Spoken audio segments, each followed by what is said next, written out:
আসসালামু আলাইকুম ফ্রেন্ড, সবাই কেমন আছেন? আশা করি সবাই খুব ভালো আছেন। ওয়েলকাম টু মাই চ্যানেল রুমার রান্নাঘর। আজকে অনেক দিন পর হাজির হয়েছি আপনাদের সাথে নতুন একটা রেসিপি শেয়ার করার জন্য। তো শীত শেষ হওয়ার আগে এরকম একটা দারুণ স্বাদের রেসিপি বানিয়ে নিতে পারেন। তো চলুন ভিডিওটা শুরু করা যাক। তো এই রেসিপির জন্য আমার দুধ লাগবে এখানে।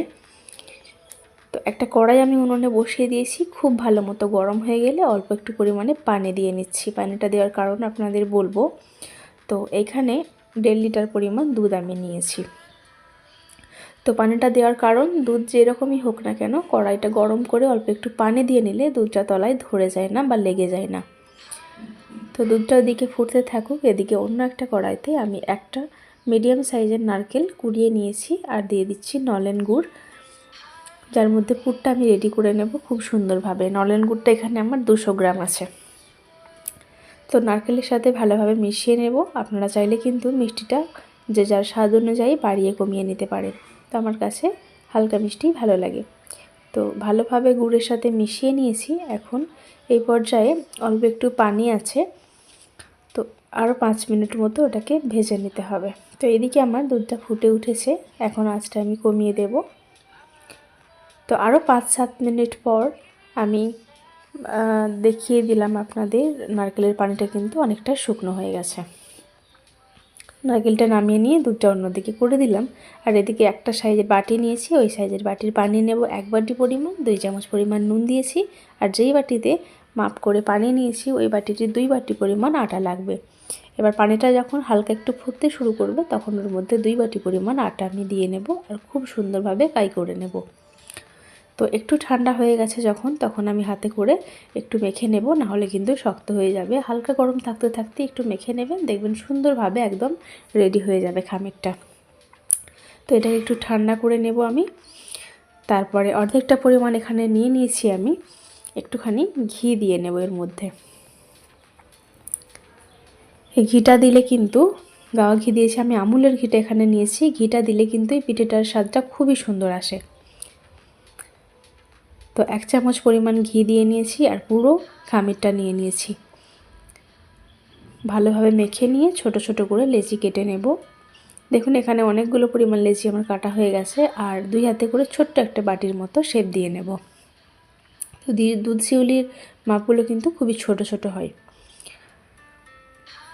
তো যেরকম পরিমাণে লেচিগুলো কেটেছি ঠিক সেই রকম পরিমাণে পুরের মধ্যে আমি দিয়ে নেব আর খুব সুন্দরভাবে রেডি করে নেব, ছোট্ট ছোট্ট করে, একদম দেখতে খুবই সুন্দর লাগে। তো আরও একটা বানিয়ে দেখিয়ে দিচ্ছি। তো ঠিক এইভাবে বানিয়ে নিতে হবে। আমি সবগুলো পিঠে এখন রেডি করে নেব। তো এখন একটা প্লেট আমার রেডি হয়ে গেছে এখানে। তো চলুন, দুধটা ফুটে ফুটে কিন্তু 3 ভাগের 2 ভাগ হয়ে গেছে, 1 ভাগ কিন্তু দুধটা কমে গেছে। তো আঁচটা আমি বন্ধ করে দিয়েছিলাম। হালকা যখন গরম আছে এর মধ্যে 3 থেকে 4 চামচ পরিমাণ পাউডার দুধ দিয়ে নিয়েছি, খুব ভালোভাবে মিশিয়ে নিয়েছি। আর এই দুধের মধ্যেও আমি খেজুর গুড় দিয়ে দেবো 200 গ্রাম পরিমাণ। তো ভালোভাবে মিশিয়ে নেব আর আঁচটা আমি জ্বালিয়ে দেব। যখন এইভাবে ফুটতে শুরু করবে তখন এর মধ্যে আমি পিঠেগুলো দিয়ে নেব। তো আসল কথা হচ্ছে দুধের মধ্যে পিঠেগুলো সেদ্ধ হবে। যারা বলেন যে দুধের মধ্যে পিঠে সেদ্ধ করলে নাকি মুখ ছেড়ে যায়, তারা এইভাবে একবার ট্রাই করতে পারেন। একটা পিঠেও কিন্তু মুখ খুলে যাবে না। অল্প অল্প করে সব পিঠেগুলোই আমি দিয়ে দিচ্ছি এখানে। আর এই পর্যায়ে আপনারা একটু মিষ্টিটা চেক করে নিতে পারেন। আপনাদের যদি কম মনে হয়ে থাকে অবশ্যই একটু দিয়ে নেবেন। তো পিঠেগুলো যখন খুব ভালোভাবে সেদ্ধ হয়ে যাবে তখন বুঝে নেবেন পিঠেগুলো কিন্তু উপরে ভেসে উঠবে।